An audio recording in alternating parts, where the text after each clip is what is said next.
Assalamualaikum warahmatullahi wabarakatuh. Waalaikumsalam warahmatullahi wabarakatuh. Bolehkah kita iktikaf di masjid atau musola 3 hari?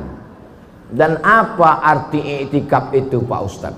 Iktikaf itu artinya al-muksu fi makanin, menetap di suatu tempat, khairan kana au syarran. Apakah tempat itu baik atau tak baik? Menurut bahasa, iktikaf itu artinya menetap di suatu tempat, apakah tempat itu baik ataupun tak baik. Kalau ada suami ibu yang menetap di suatu tempat main gaple sehari, itu iktikaf juga namanya. Bang, abang sedang di mana? Iktikaf. Tapi bukan iktikaf menurut fikih, iktikaf menurut bahasa. Sedangkan iktikaf menurut fikih adalah al-muksu fil masjid, berdiam diri di masjid. Masjid terbagi 2. Ada masjid yang ada sholat Jumatnya, namanya masjid jami'. Ada masjid yang tak ada sholat Jumatnya, namanya musola, surau dan langgar. Ini masjid apa namanya? Masjid Jami' Nurul Huda. Apa arti jami' itu? Mana tahu anak ibu nanti nanya, Ma, apa nama masjid jami' itu, Ma? Masjid jami' itu artinya apa? Entah, sejak emak kecil kau belum lahir udah jami' namanya. Jami' diambil dari kata Jum'ah. Jami' artinya di masjid itu ada sholat Jumatnya. Makanya ada masjid-masjid banyak di Mesir, di Makkah, di Madinah. Ada masjid, tapi tak ada sholat Jumatnya. Itu namanya masjid saja. Ada sholat Jumatnya, masjid jami'. Tak ada sholat Jumatnya, masjid saja. Sampai ke Indonesia jadi 7. Masjid Raya, Masjid Agung, Masjid Besar, Masjid Islamic Center, surau, langgar, musola. Orang Jawa dilanggar tak mati. Syarat iktikaf mesti di dalam masjid, baik masjid jami' maupun masjid biasa. Jadi kalau ada orang iktikaf di musola, sah apa tak sah? Kalau ada orang iktikaf di langgar, sah apa tak sah? Sah. Dia iktikaf 3 hari. Berapa batas minimal iktikaf menurut mazhab apa, Beb? Menurut mazhab Maliki, syarat iktikaf menyatukan siang dan malam. Jadi kalau dia masuknya sekarang jam 6, baru disebut iktikaf kalau dia keluar jam 6 besok pagi. 24 hours baru disebut iktikaf. Mazhab Maliki. Kalau mazhab Syafi'i, lebih lama dari ruku sudah dianggap iktikaf. Mana yang lebih ringan tentang masalah iktikaf? Mazhab Maliki atau Syafi'i? Syafi'i ringan, lebih lama dari ruku. Subhana rabbiyal azim wa bihamdi, subhana rabbiyal azim wa bihamdi, subhana rabbiyal azim wa bihamdi, subhana rabbiyal azim wa bihamdi. Sudah iktikaf. Makanya tadi masuk ke masjid niatnya niat iktikaf. Waktu masuk ke dalam masjid, Allahumma ftah li abwaaba rahmatik, nawaitul i'tikaf fi hadzal masjid Nurul Huda lillahi ta'ala. Maka selama kita di masjid ini bernilai i'tikaf. Dia 3 hari 3 malam i'tikaf. Sudah masuk i'tikaf atau belum? Masuk i'tikaf karena lebih dari lama ruku. Apakah kita harus memberikan KTP, kartu keluarga, paspor kepada pegawai masjid, Pak Ustadz, karena takut nanti ada barang masjid yang hilang? Ini adalah untuk menghindari hal-hal yang tidak diingin. Sekarang masjid menyikapi jamaah tabligh yang datang mau iktikaf 2. Satu masjid yang melarang, gak ada sama sekali, jangan masuk masjid kami. Yang satu lagi pula, silakanlah. Saya win-win solution, jalan tengah. Kejahatan terjadi bukan hanya karena ada keinginan, tapi karena ada kesempatan. Waspadalah. Jadi kalau pengurus masjid mengasih tahu silakan iktikaf, tapi tidurnya di emperan masjid, jangan menjemur-jemur kolor celana, lalu kemudian KTP serah, itu semua untuk menghindari fitnah. Saya tidak setuju pengurus masjid yang terlalu ketat, tak boleh orang iktikaf. Kasih kesempatan, tapi jangan terlalu longgar, nanti menjadi fitnah. Kalau satu umat Islam yang berbuat kesalahan, semua Islam akan menjadi korbannya. Ada orang masuk ke masjid, sholat dia di masjid, hilang selopnya. Apa kata dia? Orang Islam semuanya maling, pencuri selop, pencuri sendal. Maka untuk menghindari fitnah ini, itulah maka kadang pengurus minta KTP dan lain sebagainya. Bisa dipahami? Ala hazihin niyah al-Fatihah. A'udzubillahi minasyaitonirrajim. Bismillahirrahmanirrahim. Alhamdulillahirabbil alamin. Arrahmanirrahim. Maliki yaumiddin. Iyyaka na'budu wa iyyaka nasta'in. Ihdinas siratal mustaqim. Siratal ladzina an'amta 'alaihim ghairil maghdubi 'alaihim waladdallin. Amin. Allahumma shalli ala sayyidina Muhammad wa ala ali sayyidina Muhammad. Allahumma ij'al abna'ana wa banatina min huffazil Qur'an. Jadikan anak-anak kami menjadi penghafal Quran. Minal mujahidina fi sabilika bi amwalihim wa anfusihim. Mereka akan menolong agamamu dengan harta, jabatan dan nyawa mereka ya Allah. Wahfazhum min kulli su' wa syarr. Jaga anak-anak kami dari malapetaka, bencana. Allahumma ja'al hadzal balada baladan aminan mutmainnan ya'ti rizquhu min kulli makan. Jadikan Batam, Kepulauan Riau, negeri yang aman, damai, terbuka pintu rezeki dari segala penjuru ya Allah. Bagaimana cara menghadapi dosen killer?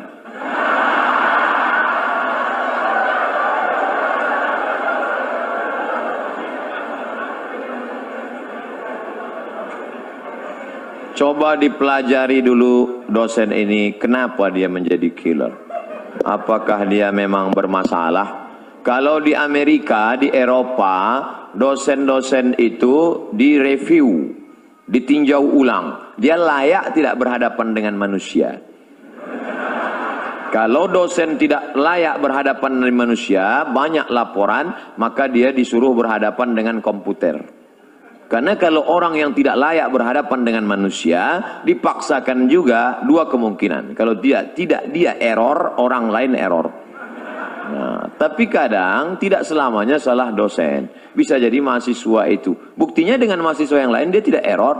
Dengan Ahmad dia marah. Dengan Junaidi dia marah. Dengan Abdul Somad dia marah. Tapi dengan Aisyah,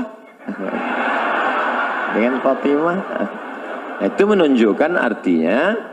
Tapi ada juga dosen laki-laki, dengan Aisyah dia marah, dengan Fatimah dia marah, dengan Anto dia baik. Wah, ini mengerikan. Ini kalau bahasa Jawanya something wrong. Nah, oleh sebab itu maka kita bicarakan bersama. Di sana ada dewan kehormatan, ada dekan, ada kajur, ada senat. Bicarakan. Kalau nggak berani ngomong langsung, buat laporan. Tapi jangan isu, jangan hoax. Betul-betul data dan fakta. Terjadi kekeliruan. Tapi insya Allah dosen-dosen kita baik-baik. Mereka jadi dosen itu kan karena lulus fit and proper test. Ustadz kok tahu? Saya melewati tes itu. Sampai macam-macam tes yang saya lalui. Surat kesehatan dari dokter, dia ragu saya sakit. Surat berkelakuan baik dari Kapoltabes Pekanbaru, saya urus semua. Disangkanya saya PKI. Jadi jangan kalian sangka jadi dosen itu tidak pakai tes. Oh, luar biasa tesnya. Mohon nasihat Ustadz untuk para aktivis kampus yang ketika azan masih tetap rapat. Mana yang lebih baik, menghentikan rapat kemudian sholat atau menunda sholat untuk menyelesaikan rapat? Saya lebih baik meninggalkan jabatan saya daripada meninggalkan panggilan yang lebih utama, panggilan Allah Subhanahu wa Ta'ala. Itu pidato Kapolda Sulawesi Selatan. Bintang di sini, pakai pistol, pidato dia. Lebih baik, ini panggilan yang paling utama, panggilan Allah Subhanahu wa Ta'ala. Saya ketemu langsung, luar biasa itu manusia. Manusia-manusia unik yang perlu dibudidayakan. Jarang-jarang orang seperti ini. Kalau ada orang seperti ini, kita doakan, Allahumma katsir amsalahu, jadikan orang seperti ini banyak di atas muka bumi ini ya Allah. Jadi Pak Ustadz, ikutlah Pak Kapolda itu. Saya tak pernah pacaran, sama macam saya. Dan bingung untuk mencari calon istri, sama. Bagaimana ya Ustadz kriteria calon istri yang baik? Tungkahul mar'atu li arba', perempuan dinikahi karena 4. Pertama, limaliha, sukih, kaya, duitnya banyak, wakeh tenan. Wali jamali, wali hasabiha, keturunan orang baik-baik, bangsawan, bangsa yang hidup di awan. Wali jamaliha, beautiful, sweet. Tapi jangan black sweet. Black sweet itu hitam manis. Saya dulu dipesan orang, nanti kalau kau nikah jangan cari hitam manis. Kenapa gitu? Habis manisnya tinggal hitamnya. Yang hitam manis yang tersinggung. Bercanda. walidiniha, karena agamanya. Kalau kau cari karena cantiknya, cantik akan berubah, hari berganti musim berubah. Dulu cantik bukan main, tapi begitu sudah anak keluar 3, membongkar mesin, hancur. Kalau kau carikan hartanya, dulu karena cincinnya banyak, hari ini dia berubah, harta tak ada lagi, akhirnya kau benci. Kau cari karena sukunya, berapa banyak yang dikeluarkan dari suku, dicopot gelar kehormatan karena melanggar pantangan suku. Tapi kau carilah karena sesuatu yang tak lekang, karena lupa pula. Tak lapuk karena hujan, tak lekang karena panas. Itulah karena agamanya. Jangan kau cari terlalu cantik, nanti dituduh orang kau pakai pelet. Jangan kau cari terlalu jelek, nanti kau malu bawa dia kondangan. Yang sedang-sedang saja. Masalah jelek dan cantik itu kan relatif. Witing trisno jalaran suko kulino. Karena selalu dilihat lama-lama cantik. Laki-laki aja sering dilihat jadi cantik. Nauzubillah. LGBT. Oleh sebab itu kau cari. Dan selagi kuliah nggak usah mikirin itu dulu. Pokoknya kau kuliah aja, nanti setelah kau berhasil, ngantri mereka datang. Saya aja yang sudah punya anak, sudah nikah, banyak yang mau jadi yang kedua. Pede sekali Ustaz. Udah komen-komen di FB aja. Pokoknya kau berhasil, jangan pikirkan. Ustaz dulu waktu di Mesir ada pacaran. 4 tahun saya di Mesir, nggak pernah pacaran. Wallahi, demi Allah. Berani saya bersumpah. Emang nggak pernah? Tanya teman-teman saya yang ada di Surabaya. Ustaz Somad dulu waktu di Mesir pacaran? Enggak. Kenapa? Nggak dapat. Persaingan ketat.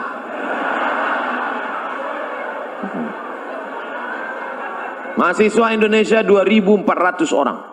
Yang laki-laki 2.100. Yang perempuan 300. Hitung aja skala berapa itu. Habis semua digarap ketua-ketua persatuan. Kita nggak dapat. Pokoknya sedih lah. Nggak ada apa-apanya ketika cinta bertasbih.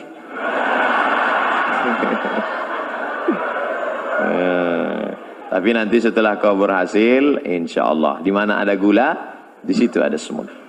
Saya tidak tahu tata cara sholat, wudhu dan lain-lain. Wudhu dulu baru sholat. Mengikuti mazhab siapa? Saya hanya mengikuti apa yang telah diajarkan oleh orang tua saya. Kata Syekh Yusuf Al-Qaradawi, mazhabul am, mazhab man yuftih. Orang awam itu mazhabnya ngikut gurunya. Kalau ngikut saya, pasti ikut mazhab Syafi'i. Karena saya pakai mazhab Syafi'i. Kalau ngikut Abi Kiai Haji Ihya Ulumuddin, pasti ikut mazhab Syafi'i. Karena beliau bermazhab Syafi'i. Kalau ikut Muhammadiyah Pak Ustadz, majelis tarjih. Muhammadiyah punya majelis namanya tarjih. Kadang mentarjihkan mazhab Hanafi, kadang mentarjihkan mazhab Maliki. Jadi ikut aja guru. Yang penting guru itu benar, yang layak digugu dan ditiru. Guru saya tuh Pak Ustadz sholatnya pejam mata aja. Itu nggak ada. Itu mazhab apa itu? Hayya 'alas shalah. Pejam mata aja. Habis itu sudah. Wah, itu nggak benar. Carilah guru yang benar. Alaikum bisunnati, yang mengikuti sunnah Nabi Muhammad sallallahu alaihi wasallam. Ustaz, saya tidak tahu apa boleh ketika orang diberikan amanah, namun karena merasa belum kuat menerima amanah, jadilah seseorang itu menolaknya. Ada yang meminta amanah kepada Nabi, namanya Abu Dzar Al-Ghifari. Istamilni ya Rasulullah, angkatlah aku jadi amil ya Rasulullah. Apa kata Nabi? Innaka la dha'if, engkau orangnya lemah, sedangkan amanah ini kuat. Orang yang layak menerima amanah sifatnya dua, sudah dibacakan oleh Pak Rektor. Inna khaira man ista'jartal qawiyul amin. Yang layak orang yang kuat dan amanah. Ada orangnya kuat tapi tidak amanah. Ada orangnya amanah tapi tidak kuat. Yang lebih parah, sudahlah tidak kuat tak pula amanah. letoy, loyo, lesu, pembohong, penipu. Wah, ini na'udzubillah. Mudah-mudahan kita menjadi anak-anakku sekalian, sehat badannya, sehat fisiknya, olahraganya mantap, berenangnya rajin, puasa sunatnya oke, kalian orang-orang yang amanah, dan kalian pula orang yang kuat insyaallah. Makanya olahraga terus. Alhamdulillah Pak Ustadz, kami setiap sore Ahad tuh main futsal dari jam 3 sampai jam 8 malam. Terus asar sama maghrib nggak sholat. Nah, ini nggak benar juga. Nah, jadi sesuaikanlah. Saya diberi jamaah busur panah. Ada di kamar saya gantung busur panah. Bagus tuh olahraga memanah. Kemudian silat. Ini di Jawa Timur kan banyak itu pesilat-pesilat tangguh. Ustaz bisa silat? Silat lidah bisa. Bagus. Bagaimana batas pergaulan dengan teman kerja yang bukan mahram? Apa boleh jika kita sampai bergurau dengan teman kerja yang bukan mahram? Oh, masuk pagi jam 8, keluar jam 4 sore. 9, 10, 11, 12, 1, 2, 3, 4 8 jam dengan suami orang, 8 menit dengan suami sendiri. Makanya jangan heran terjadilah pelakor, mengganggu laki orang. Ustadz ini perempuan aja yang salah. Oke, laki-laki juga ada yang salah. Siapa dia? Senior, senang istri orang.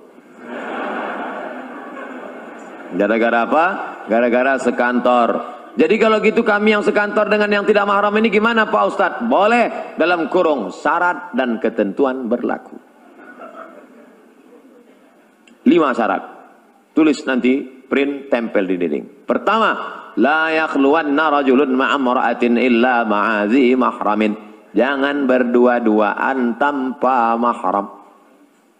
Kalaupun berdua-duaan, harus ada orang ketiga, orang keempat duduk ramai-ramai. Karena kalau sudah berdua, berawal dari senyum-senyum, kirim-kiriman video lucu, kata-kata,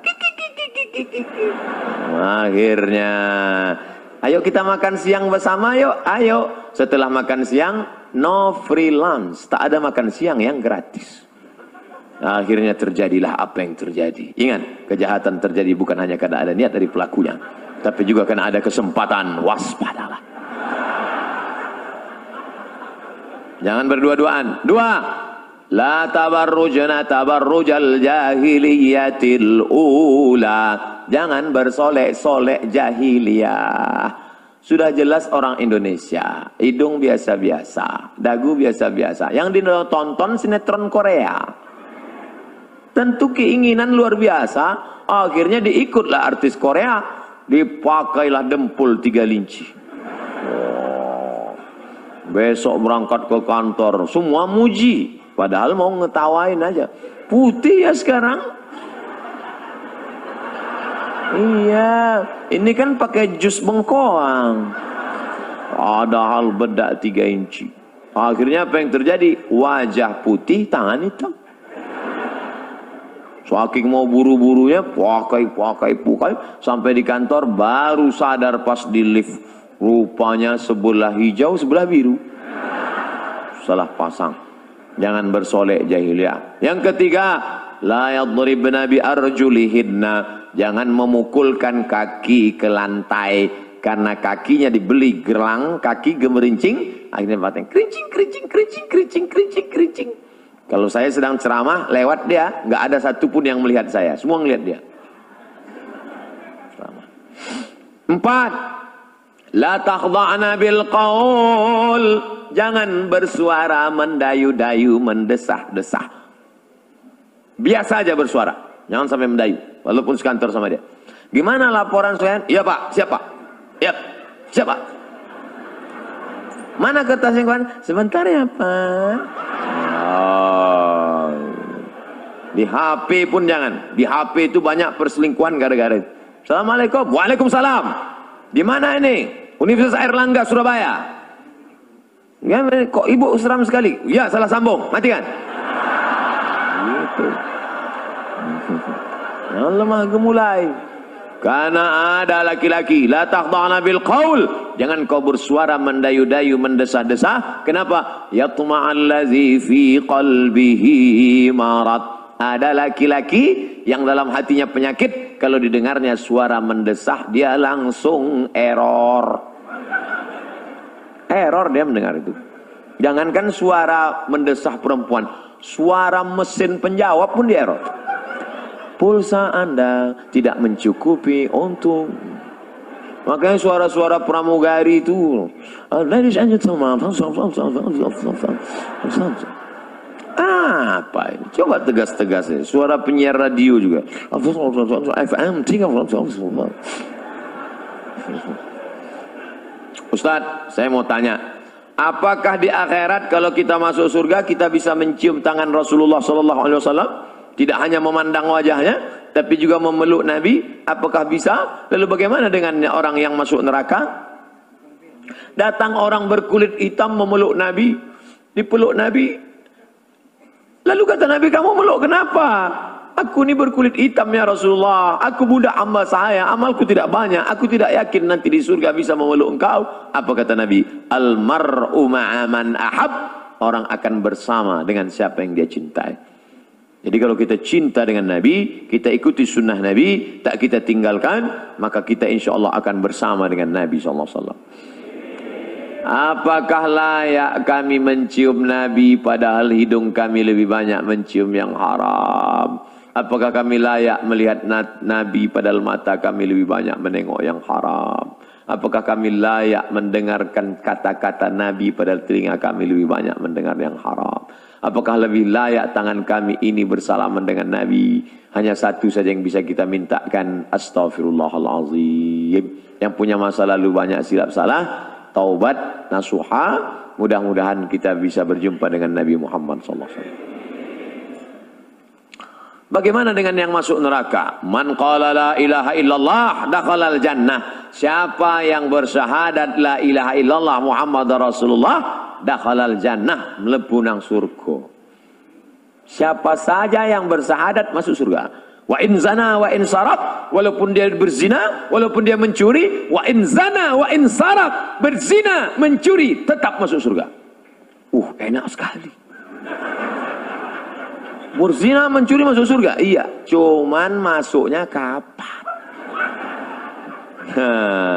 Ada yang masuknya langsung direct, tapi ada yang transit. Makanya kita berdoa 7 kali, Allahumma ajirna minan nar, Allahumma ajirna minan nar, Allahumma ajirna minan nar, Allahumma ajirna minan nar, Allahumma ajirna minan nar, Allahumma ajirna minan nar, Allahumma ajirna minan nar. Selamatkan kami dari neraka.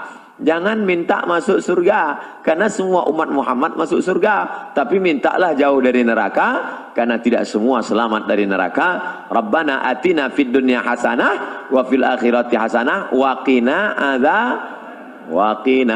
adzabannar.